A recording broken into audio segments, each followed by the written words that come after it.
Perdre du poids, comment ne pas abandonner? Alors peut-être que ces derniers temps, tu as réalisé que tu n'étais pas dans ta meilleure forme physique. Par ce fait, tu as pris la décision de perdre ces kilos que tu as en trop. Tu sens que ta mobilité n'est pas à son niveau ultime et tu dis tiens, aujourd'hui, c'est le moment d'agir. Sauf qu'au final, tu as déjà eu cette réflexion au préalable. Et en cours de route, tu as abandonné. Laisse-moi t'expliquer ce qui ne s'est passé.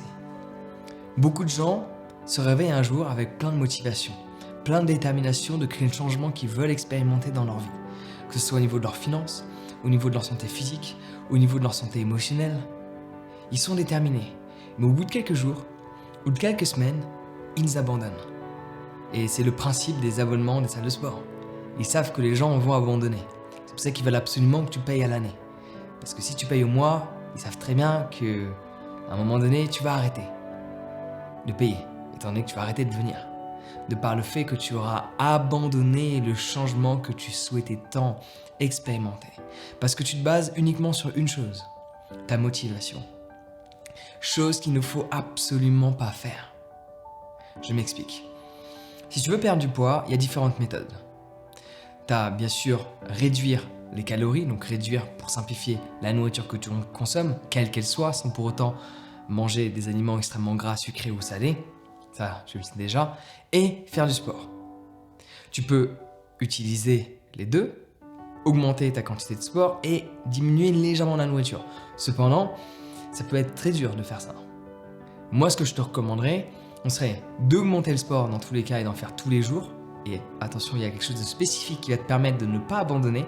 On y vient dans quelques instants, parce que c'est là où toute la différence se fait. Ouais.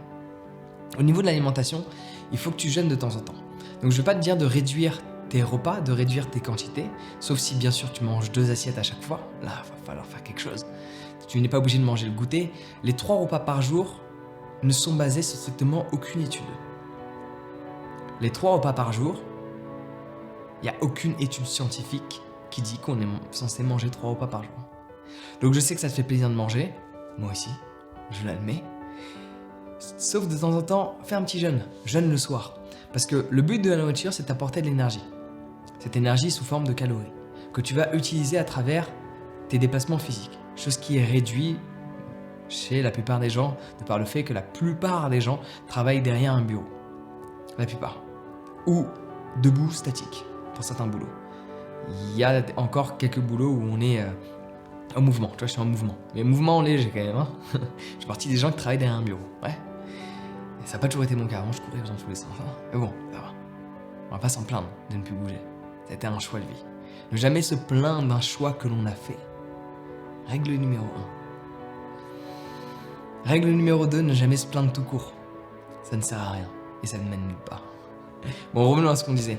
Au niveau de l'alimentation, jeûne de temps en temps. Alors, je te dis pas de jeûner tout le temps, parce que sinon tu vas avoir ce sentiment de te priver. Mais le fait de jeûner juste de temps en temps, le soir notamment, parce que le soir, tu n'as pas l'utilité de manger. Étant donné que tu vas dormir, tu ne vas pas utiliser ton corps, tu ne vas pas utiliser de l'énergie. Au contraire, tu n'en as pas besoin d'énergie le soir, parce que tu veux aller dormir.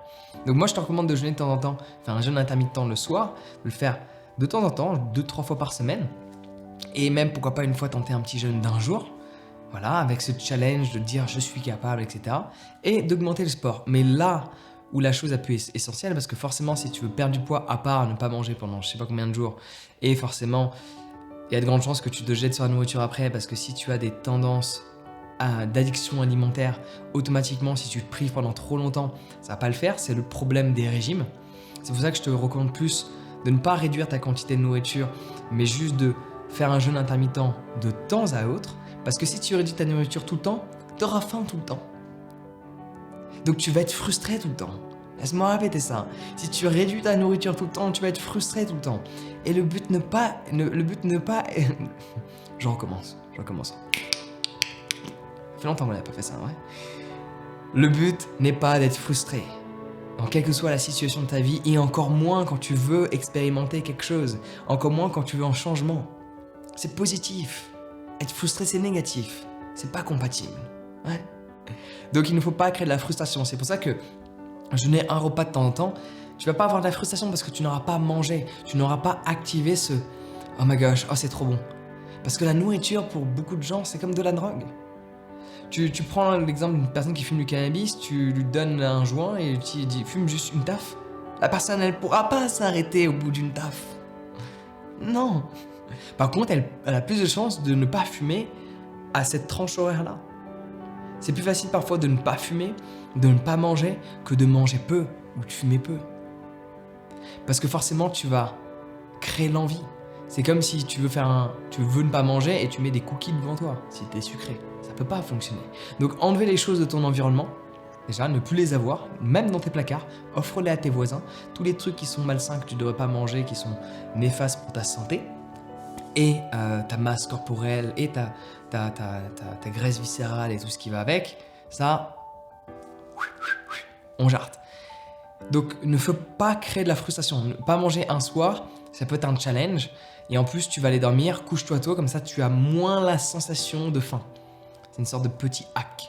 Comme ça, tu vas avoir moins de chances de ressentir une frustration de par le fait que tu vas aller dormir. Tu vois, et donc si tu es habitué à manger à 20h, va dormir à 22h. Comme ça, tu vas sauter un repas sans avoir vraiment la sensation de faim qui a eu le temps de se déclencher et de perdurer. Donc ça va grandement t'aider. Et au niveau du sport, l'élément le plus important pour ne pas abandonner, c'est que la plupart des gens qui veulent perdre du poids, qui sont motivés, c'est super beau de voir quelqu'un qui est en surpoids qui fait du sport. Moi, je trouve ça juste admirable. Cependant, il y a une grosse erreur. De par une motivation, la personne fait des choses qu'elle ne devrait pas faire. La personne est motivée, elle fait pas de sport. On prend cet exemple. Je suis au stade 0, je n'ai pas fait de sport depuis des mois. Là, ce matin, je suis motivé. C'est bon, c'est parti. Pendant un mois, je vais faire du sport tout le temps pour perdre le poids que j'ai accumulé. La personne, elle va faire du sport pendant 1 heure. C'est bien. Mais si tu passes de 0 à 1 heure, je peux te garantir que, à part si tu as une volonté mentale qui dépasse la norme, en 1 semaine, 2 semaines, tu auras abandonné. Parce que tu ne t'es pas identifié comme étant sportif. Tu te préoccupes uniquement de ta motivation. Qu'est-ce qui fait qu'un fumeur fume? Il n'a pas besoin de se motiver pour fumer. Si on prend l'exemple d'une addiction, okay? Une personne qui est boulimique, qui a besoin de bouffer tout le temps, cette personne n'a pas besoin de se forcer pour manger. Elle n'a pas besoin de motivation. Préoccupe-toi de comment les gens font pour masteriser quelque chose. Et le meilleur exemple, c'est la masterisation de la négativité. Tout ce qui est négatif, tout ce qui est néfaste. Tu prends l'exemple des addictions, c'est le meilleur exemple. Comment une personne fait pour consommer autant de clopes dans la journée? Non pas parce qu'elle se motive à fumer, parce qu'elle s'est identifiée comme étant un fumeur. Je suis un fumeur. Du coup, je fume. Just common sense, right? Si tu t'identifies comme étant un sportif ou une sportive, que vas-tu faire? Du sport. Tu n'abandonneras pas parce que c'est qui tu es. Moi, personnellement, je me considère, alors plus exactement comme un yogi, je me considère comme un être conscient. C'est légèrement différent. Cependant, il y a un changeur de perception légèrement différent. Cependant, il y a toujours au fond de moi ce « je suis ». Alors, je ne vais pas dire un moine bouddhiste parce qu'il y a plein de choses que je fais qui sont... où je suis pas d'accord en fait avec la philosophie bouddhiste de l'écart de la société alors qu'ils utilisent des gens qui sont en train de trimer tous les jours du lundi au dimanche au sein de cette société pour pouvoir manger. Bon, c'est quelque chose qui me dérange, mais pourquoi je médite tous les matins? Ai-je besoin de me motiver à aller méditer tous les matins? Non, parce que je me considère comme un méditant. Je suis un méditant. Je suis un moine dans ma tête. Les gens me voient comme étant un businessman, mais c'est comme mon snowboard. Il y a un moine et un businessman sur le mont Snow. Parce que je me considère comme étant l'ensemble de ces deux caractères. Un moine dans la tête et un businessman également. C'est qui je suis. Un mélange d'eux. Je n'ai jamais voulu être une chose. Je n'ai jamais voulu vivre dans un pays. C'est pour ça que je vis dans plusieurs pays. Chacun fait le choix de sa vie.